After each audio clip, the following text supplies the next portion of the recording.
Oi, galerinha, tudo bem com vocês? Começar mais um dia de trabalho. Vamos dar continuidade ao nosso tão querido curso, tão difícil de chegar ao fim, mas que certamente nós chegaremos nele. Hoje nós temos um tema muito importante que de início você vai até pensar assim que não tem nada a ver com você, o que você quer com isso, mas no final você vai entender também que é preciso, que é noções de contabilidade em consultório dentário. Hoje nós iremos ver um pouquinho sobre orientações básicas e legais.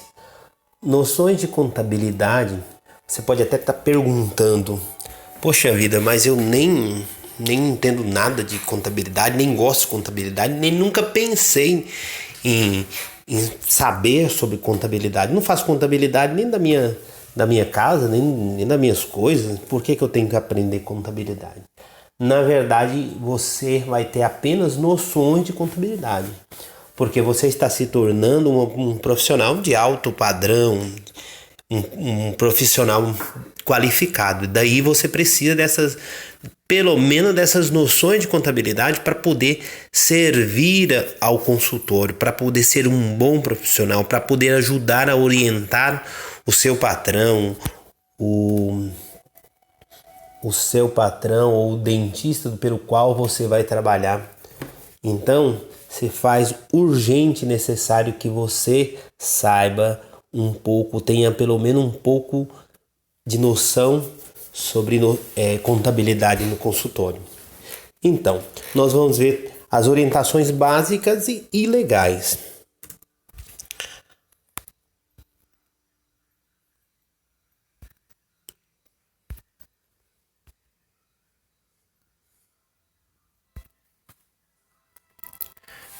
Primeiramente, é indispensável que o profissional planeje cuidadosamente cada um de seus passos. A forma mais adequada para que isso é a elaboração de um plano de negócio detalhado que defina se atuará como profissional liberal autônomo ou constituirá uma empresa jurídica. Isso é importantíssimo. Em ambas as modalidades, o profissional deve procurar um escritório de contabilidade ou um contador para verificar os aspectos legais tributários e para que as resoluções existentes na área da odontologia sejam cumpridas para evitar problemas futuros. Olha, quando o dentista termina a faculdade, a primeira coisa que passa pela cabeça dele é um baita de um consultório. A primeira coisa que você pensa, você está desesperado para trabalhar. Você gastou tudo que você tinha, você já vem sofrendo há anos para chegar até o fim da faculdade. E quando você termina, você está louco realmente para trabalhar. E a maioria, uma boa parte, a grande maioria, quando começa a trabalhar num consultório próprio, a primeira coisa que ele faz é encontrar um local para montar o consultório. Não se preocupa com a questão legal, com as noções daquilo que vai gastar, da contabilidade, nada. E mete a cara e vai para frente. Então é nessa hora que nós precisamos de lembrar daquele profissional que você será futuramente, do ASB, que tem noção de contabilidade, principalmente para orientar, ajudar na orientação desse profissional que está começando.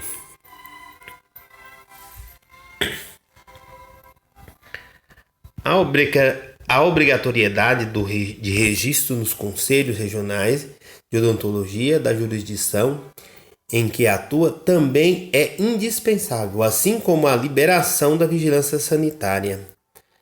Veja bem, qualquer outro profissional autônomo aí pode chegar e montar e pronto. Já o dentista não. O dentista, a primeira coisa que ele faz, terminou a faculdade, é obrigatório. Ele tem que ir lá no conselho, antes de fazer mais nada, antes de tossir. Ele tem que ir lá no conselho de odontologia registrar primeiro o seu diploma. Daí é que ele é liberado para trabalhar. Nós já tratamos disso em um tempo atrás. Logo no início nós já falamos sobre isso.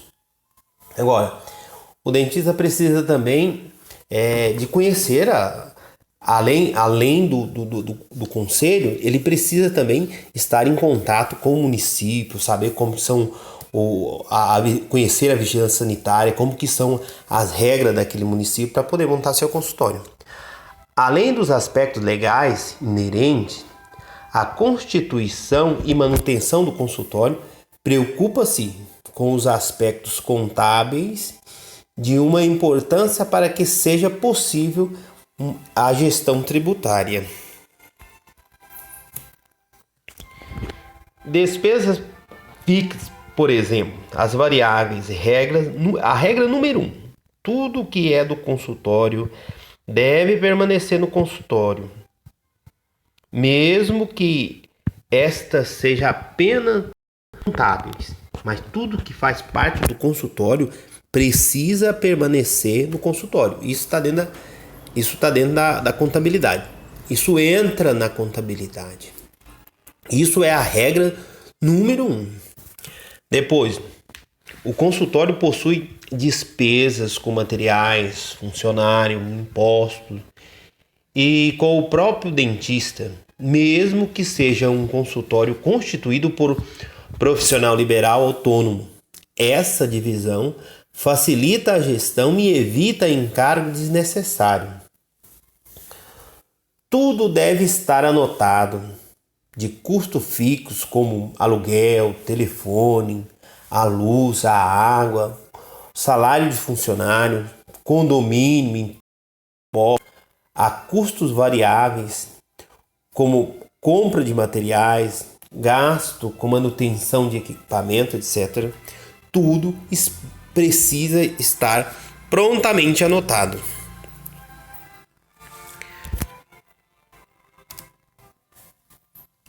A gestão tributária, com esta conta em mãos, o dentista sabe exatamente quanto o seu consultório custa e poderá então implementar a gestão tributária adequada desde o início das atividades. Para que o consultório prospere, é indispensável que a gestão tributária seja implementada ainda na escolha por um tipo jurídico ou um regime tributário destes. Contabilidade, destaca-se aí o papel do contabilista. Nesse processo de educação tributária, o dentista não tem a menor noção do que é um consultório, mas conta que provavelmente ele vai ter pela frente. Então é preciso que ele tenha um contador, um contabilista. O contador é o profissional responsável pela geração de informações sobre o patrimônio da empresa e evidenciando a sua situação econômica e financeira. É o contador que vai levantar todas as despesas, todos os gastos, a vida da empresa, a vida do profissional, o caminho que ele deve seguir.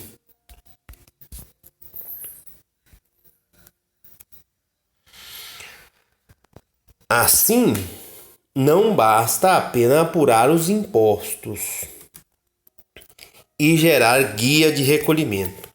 Ele deve ter também um papel-chave na construção de uma rotina de gestão tributária, especialmente no início de um negócio, quando os empreendedores não possuem, no caso, o conhecimento necessário da legislação tributária. O contador deve expor com clareza as opções disponíveis para a tomada de decisão, iniciando as vantagens e desvantagens de cada caminho. Por exemplo, é o contador que vai orientar o profissional o que ele deve fazer, o que é melhor para ele, que tipo de empresa que ele vai montar, quais os tipos de imposto que ele precisa pagar. E esse contador é que vai dar essas orientações.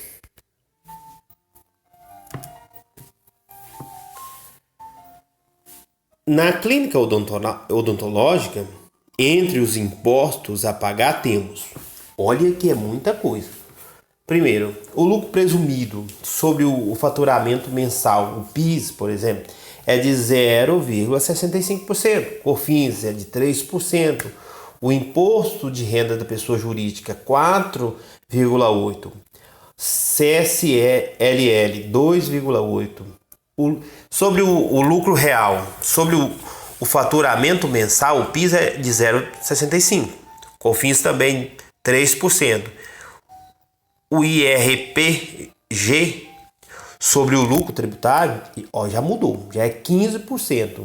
CSL sobre o lucro tributável, 9%.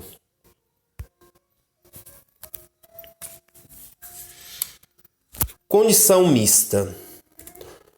Numa condição mista, se além de ter uma clínica odontológica registrada como pessoa jurídica em forma de ou em sociedade, também atende a alguns pacientes, mesmo na clínica, particularmente, faça o seguinte: orientações primordiais, que não pode faltar. Tenha um talão de recibo numerado sequencialmente para fornecer a cada paciente atendido. Ou seja, se você tem uma empresa, mas você atende em vários consultórios, você tem vários pacientes, você precisa ter um talão de recibo sequencialmente organizado para você passar para aqueles pacientes, até mesmo para você não ter problemas futuros com a Receita Federal, para você não cair na famosa malha fina. Você precisa saber para quem que você atendeu, a quem você deu o recibo, porque esse recibo precisa ser declarado. Junto com a sua declaração de renda. No ato de você levar para o contador, pedir o contador para fazer sua declaração de renda, esses recibos também precisam de estar ali. Porque uma vez que foi passado para um paciente, se o paciente pegou aquele recibo com a função de imposto de renda, ele vai declarar aquele recibo. Uma vez declarado, se você não declarar, a Receita Federal vai cruzar os dados e vai perceber que o fulano declarou um imposto que pegou do doutor fulano. Só que o doutor fulano não declarou. Então o doutor fulano está sonegando o imposto. E aí você vai cair na malha fina e vai ser multado. Se tiver despesas com material ou quaisquer outras despesas inerentes à sua atuação individual, deve ter documento dessas despesas, que servirão para abater dos seus rendimentos. Exatamente o que eu acabei de dizer para vocês.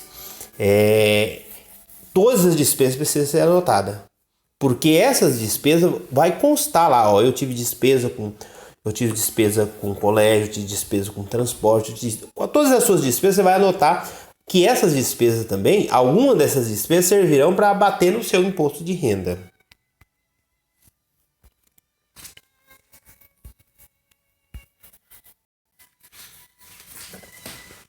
Para efeito de declaração de imposto de renda da pessoa física, você deverá ter o livro de caixa, o qual não precisa de registro especial em nenhum órgão público e não precisa também do profissional contábil para legitimar seus lançamentos. O livro de caixa deve ser escriturado dia a dia, mês a mês, de janeiro a dezembro do ano em curso, com as receitas e despesas do período. Ou seja, essa também é uma outra forma de você manter seu consultório sem ter que registrar uma empresa, por exemplo, ser um profissional liberal autônomo. Por exemplo, você montou seu consultório e você não tem ainda uma clientela, você está no início do seu trabalho, você pode ter um caixa, organizar a sua vida através desse livro caixa. Ou seja, você vai anotar tudo que é receita, vai ter lá um lado, você vai anotar a receita e do outro lado você vai anotar as despesas, ou seja, o crédito e o débito. Tudo que é receita, todo o dinheiro que entrar ali você vai anotar. E todas as despesas que você tiver, com toda a papelada, com tudo que for despesa no seu consultório, você vai anotar também. E esse livro vai ser registrado dia a dia, mês a mês, de janeiro a dezembro.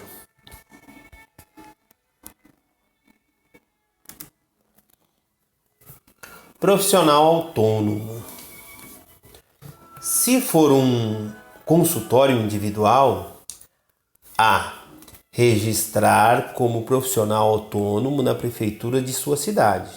Isso é obrigatório, você tem que registrar. Para legalizar o seu consultório, você precisa ir lá na prefeitura e registrar lá como profissional autônomo. Você vai pagar um imposto sobre aquilo ali.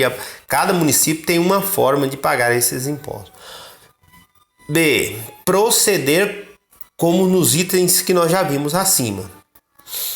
No tocante às despesas que deverão constar no livro caixa, podemos lembrar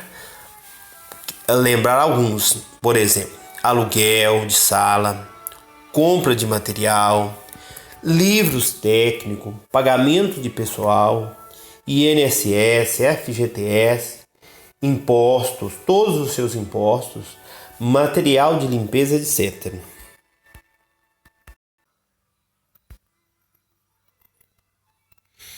Nota importante: no caso de possuir funcionários, recomendamos contratar um profissional contábil que te orientará e fará corretamente as obrigações fiscais, previdenciárias, inclusive sua contribuição para o INSS, como também poderá fazer o livro caixa com maior segurança.